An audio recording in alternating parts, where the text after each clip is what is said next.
Hi boys and girls, ladies and gents, welcome back to my channel. आज की video में I will be telling you guys about a few reasons why your student visa might get rejected. So without wasting any time, let's just get started. So the first reason is your course selection. So your course must be relevant to your previous field of studies. So like मैं ऐसा नहीं कर सकता कि मैंने पहले BBA करी है इंडिया में एंड यहाँ पे आके मैं फील्ड स्विच कर रहा हूँ अपनी फील्ड में, लाइक फिजियोथेरेपी का कोई कोर्स पकड़ लिया या कुछ मेडिकल से रिलेटेड कर रहा हूँ. ठीक है, तो वो अपना फील्ड ऑफ स्टडी अगर मैं कॉमर्स कर रहा हूँ, मैं BBA कर रहा है, तो मेरे को सेम रखना है. मैं मार्केटिंग में कर सकता हूँ या फिर किसी भी और कॉमर्स की फील्ड में कर सकता हूँ. ऐसे कोर्स सिलेक्शन की वजह से वीज़ा रिफ्यूज़ल आ सकता है. The second reason is providing false documentation or failing to provide documents.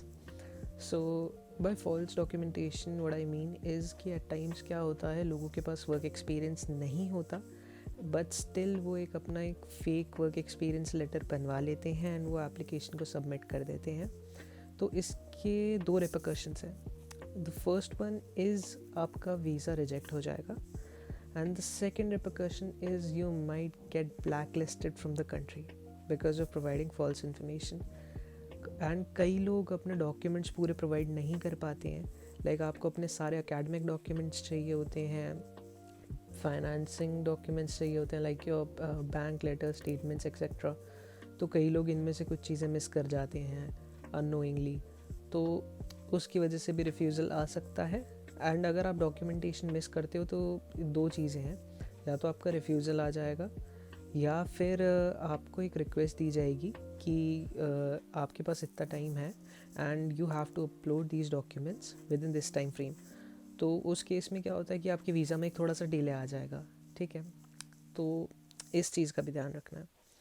Now the third reason is funds. यहाँ पे फ़ंड्स बहुत इंपॉर्टेंट है, not only in UK but आप किसी भी कंट्री में जा रहे हो तो वहाँ पे आपको एक मिनिमम फ़ंड शो करने पड़ेंगे, somewhere around 15-20 lakhs.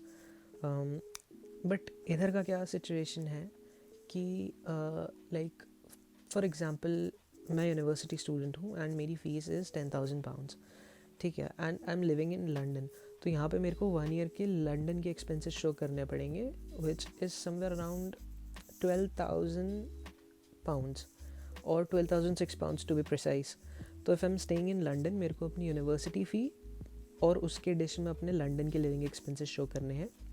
University fee is 10,000 pounds, London में लिविंग एक्सपेंसेस आर 12,000 pounds. तो मेरे को टोटल अपने अकाउंट में 22,000 pounds शो करना पड़ेंगे. Whereas if I'm living outside London and मेरी यूनिवर्सिटी की फ़ीस is still 10,000 pounds, तो आउटसाइड लंदन में जो लिविंग एक्सपेंसेस हैं वो है 9,000 pounds. तो मेरे को 10,000 pounds अपनी यूनिवर्सिटी फ़ी प्लस अपने living expenses outside London which comes out to be 9,000 pounds वो शो करना है. इन टोटल मेरे को 19,000 pounds शो करना है.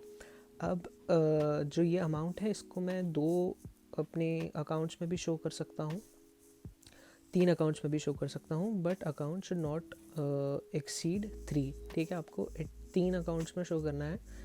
वैसे एक अकाउंट में भी शो कर सकते हो, 2 में भी कर सकते हो, but max to max 3 accounts में. 4 में अगर करोगे तो फिर वेरिफिकेशन में टाइम होगा, कहीं बाय चांस मिसकम्युनिकेशन हो जाए बैंक और UKVI के बीच में, वेरिफिकेशन में इशू आ जाए तो आपका वीज़ा रिफ्यूज़ हो सकता है. तो 4th पे मत ही करना, 3 अकाउंट्स में 2 अकाउंट्स में शो कर देना. The next reason is your SOP. तो वीज़ा के लिए SOP is the most important thing. SOP आपको खुद लिखना है एंड SOP लाइक एक बहुत एसेंशियल डॉक्यूमेंट होता है. उसमें आपको अपना स्टेटमेंट ऑफ पर्पस स्टेट करना है. लाइक आप यहाँ पे पढ़ने आ रहे हो, आप यहाँ पे एक्सपीरियंस लेना चाह रहे हो, स्टडीज़ का कैसा है, वो आपकी कंट्री से कैसे डिफरेंट है. एंड फिर आपको SOP में शो करना पड़ता है कि आप इधर सेटल नहीं होगे, आपको वापस इंडिया या फिर पाकिस्तान या फिर जौन सी भी कंट्री में आप हो, आपको वहाँ वापस जाना है. तो लाइक SOP में ये सब प्रूव करना पड़ता है. एंड SOP अगर आप खुद लिखोगे तो ही अच्छा है, किसी से लिखाओगे तो there are high chances of getting refused. And SOP में वही, अगर आप कुछ डिटेल्स मिस कर दो या फिर आप SOP में कुछ गलत लिख दो या फिर ऐसा कुछ मेंशन कर दो कि जी मैं इधर आ रहा हूँ स्टडीज़ के बाद, मेरे को यहीं सेटल होना है, तो वो भी चांसेस हैं कि आपका रिफ्यूज़ होगा. The next point, the fifth point is hiding your previous refusals.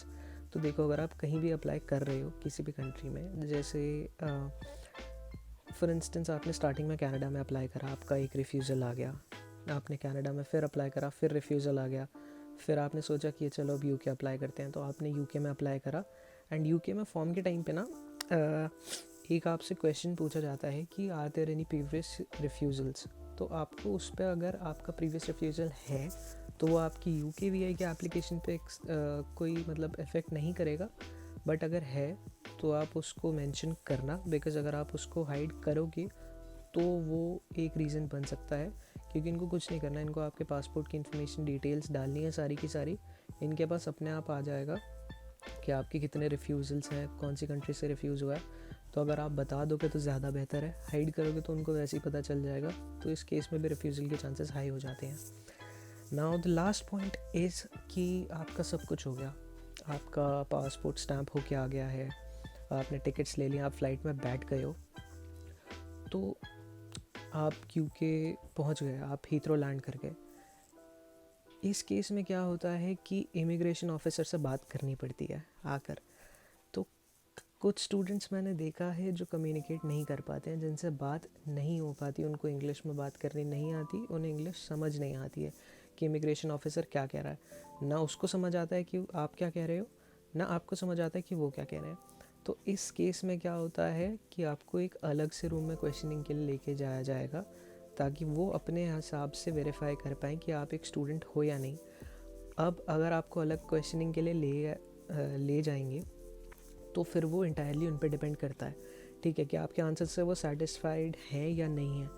तो इन केस वो सेटिस्फाइड नहीं है, उनको लग रहा है कि आप जेन्युइन स्टूडेंट नहीं हो, आपसे बात नहीं हो रही है, आपको समझ नहीं आ रही है कि क्या चल रहा है, आपको इंग्लिश नहीं समझ आ रही है, आपसे इंग्लिश में बात नहीं हो पा रही है, तो उस केस में क्या होता है कि आपके वीज़ा पे रिजेक्टेड का स्टैम्प लग जाएगा एंड आपको उसी टाइम एयरपोर्ट से ही वापस डिपोर्ट कर दिया जाएगा।